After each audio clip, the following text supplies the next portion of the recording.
नमस्कार दोस्तों, स्वागत है आप सबका आपके अपने YouTube चैनल आज तक विथ राहुल में। दोस्तों कैसे हैं आप सब? उम्मीद करता हूँ अच्छे होंगे। हमारा हिंदी व्याकरण आज से आरंभ हो रहा है और इसका आपको लगातार रोज़ वीडियो मिलता रहेगा, तो चैनल को सब्सक्राइब कर लीजिए क्योंकि बहुत ही अच्छी हिंदी आपको पढ़ने को मिलेगा। तो हम शुरुआत करते हैं आज का हमारा व्याकरण। व्याकरण शब्द जो है का संधि विच्छेद क्या होता है? वी प्लस आ प्लस करण। व्याकरण शब्द का अगर संधि विच्छेद एग्जाम में पूछ ले तो वी प्लस आ प्लस करण इसका संधि विच्छेद होता है। व्याकरण के 3 अंग माने जाते हैं: वर्ण, शब्द और वाक्य। इन पर भी हम आएंगे अभी। अब हम देखते हैं वर्ण विचार। वर्ण विचार क्या होता है? वर्णों को शुद्ध लिखना, वर्णों का शुद्ध उच्चारण, वर्णों का शुद्ध प्रयोग। अर्थात हम कह सकते हैं वर्ण विचार में आता है वर्णों को शुद्ध लिखना, पढ़ना, उच्चारण करना, प्रयोग कहाँ करना है, इसको हम क्या कहेंगे? वर्ण विचार कहेंगे। आगे कुछ महत्वपूर्ण बिंदु हैं जो कि परीक्षा में पूछे जाते हैं। भाषा की सबसे छोटी मौखिक इकाई। अगर आपसे पूछ ले मौखिक इकाई तो क्या है? ध्वनि है। भाषा की सबसे छोटी लिखित इकाई क्या है? वर्ण है। भाषा की सबसे छोटी इकाई, अब यहाँ न लिखित कहा है न मौखिक कहा है, तो इस तरह अगर आपको सीधे पूछ ले कि भाषा की सबसे छोटी इकाई क्या है, इसमें भी वर्ण हो जाएगा। फिर अगला है भाषा के अर्थ के आधार पर सबसे छोटी इकाई क्या होती है? शब्द। जब आप किसी शब्द का उच्चारण करते हैं तो उसमें एक अर्थ निकलता है, तो उसको हम क्या कहेंगे? शब्द कहते हैं। भाव या भावार्थ के आधार पर सबसे छोटी इकाई क्या होता है? वाक्य होता है। भाव या भावार्थ के आधार पर सबसे छोटी इकाई क्या होगा? वाक्य होगा। और यही वाक्य भाषा का सबसे बड़ा अंग भी है। बड़ा अंग, भाषा का सबसे बड़ा अंग क्या माना जाता है? वाक्य। अब आइए समझते हैं वर्ण क्या है। वर्ण वर्ण दोस्तों 2 प्रकार के होते हैं। वर्ण 2 प्रकार के हैं। कौन कौन से? एक होते हैं स्वर और एक होता है व्यंजन। स्वर और व्यंजन क्या होते हैं? स्वर और व्यंजन। स्वर स्वतंत्र होते हैं, स्वतंत्र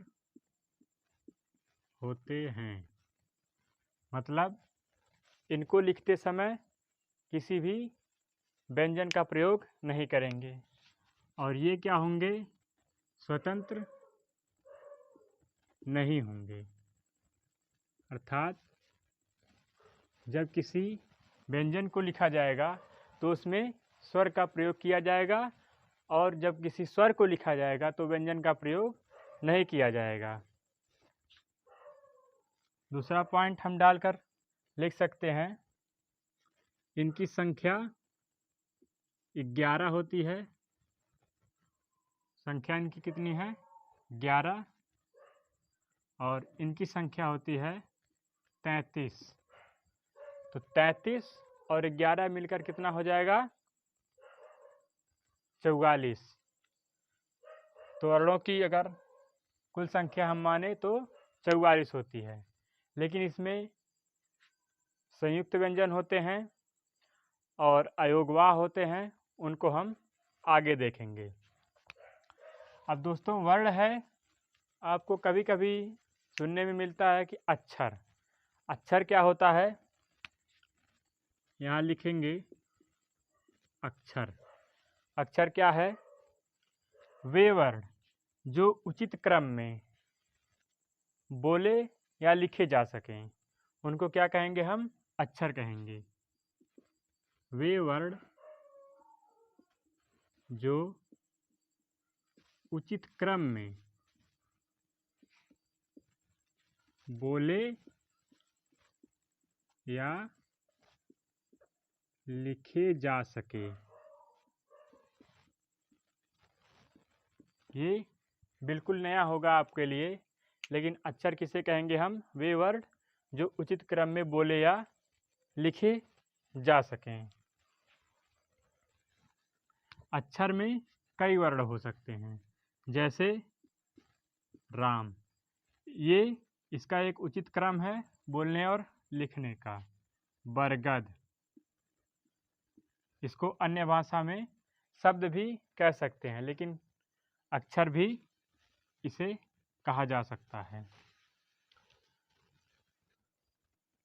अब अक्षर और वर्ण इन दोनों को अगर एक लाइन में लिखना चाहें तो प्रत्येक वर्ण, यहाँ हम लिख दे रहे हैं, प्रत्येक वर्ण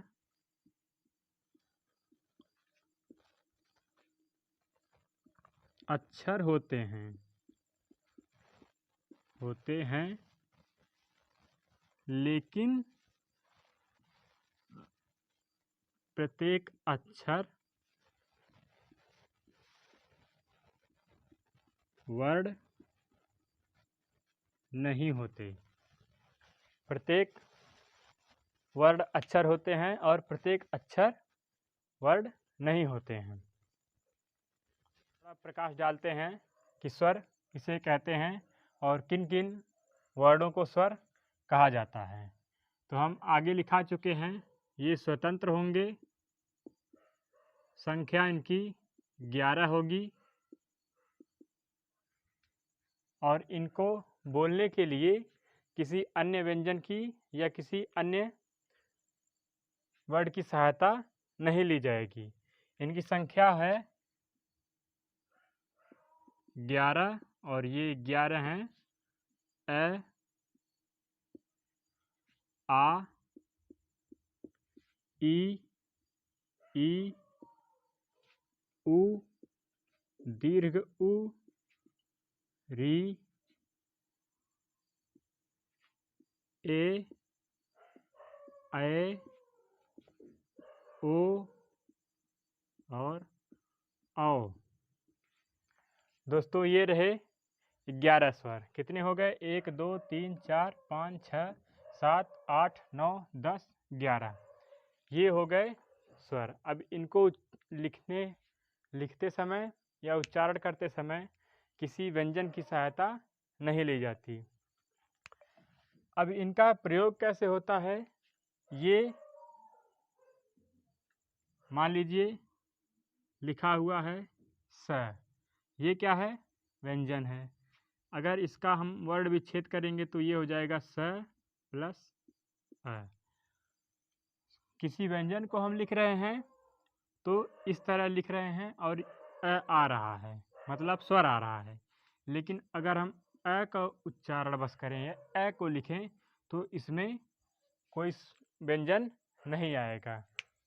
इसीलिए हम कहते हैं कि स्वर स्वतंत्र होते हैं।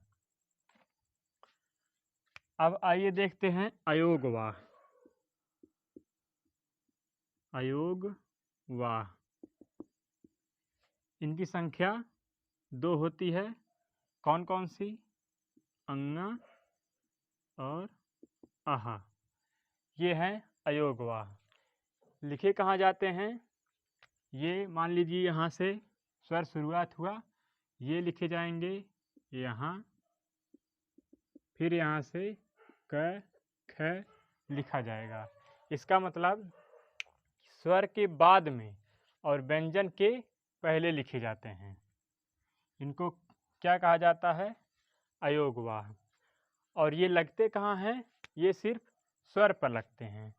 जैसे लिखा जाए शंकर।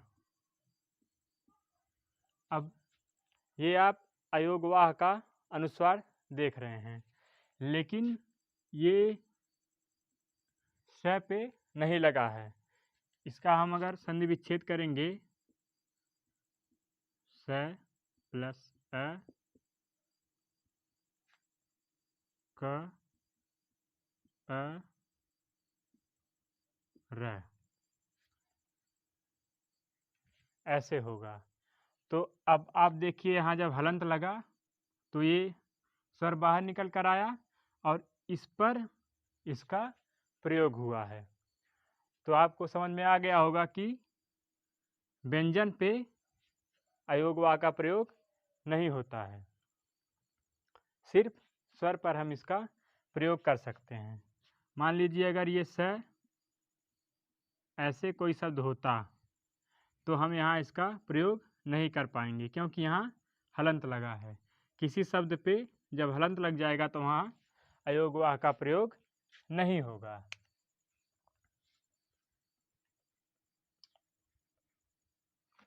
अब दो स्वर और रह गए हैं। एक ये है ह्रस्वरी छोटा री, और एक होता है दीर्घ री। अब इसका प्रयोग हिंदी में होगा और इसका प्रयोग संस्कृत भाषा में होता है। अगर संस्कृत भाषा में या तत्सम के कुछ शब्दों में इसका प्रयोग किया जाता है। तो आपको समझ में आया ये सब। और स्वर, इसको स्वर को यहाँ लिख दे रहे हैं। स्वर को हिंदी में नहीं, संस्कृत में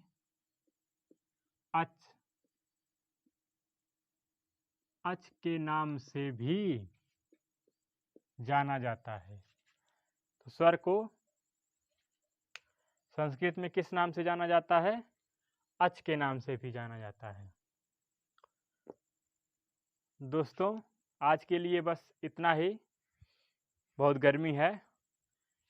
कल इस पे स्वर से संबंधित जितने भी महत्वपूर्ण बिंदु होंगे वो हम आपको कराएंगे, और हिंदी का पूरा शुरू से इसका खत्म हैं वीडियो में। वीडियो पसंद आया हो करें, शेयर करें, कमेंट करें, और हमारे चैनल पर पहली बार आए हों तो चैनल को सब्सक्राइब करें ऐसे ही वीडियो लगातार पाने के लिए। जय हिंद।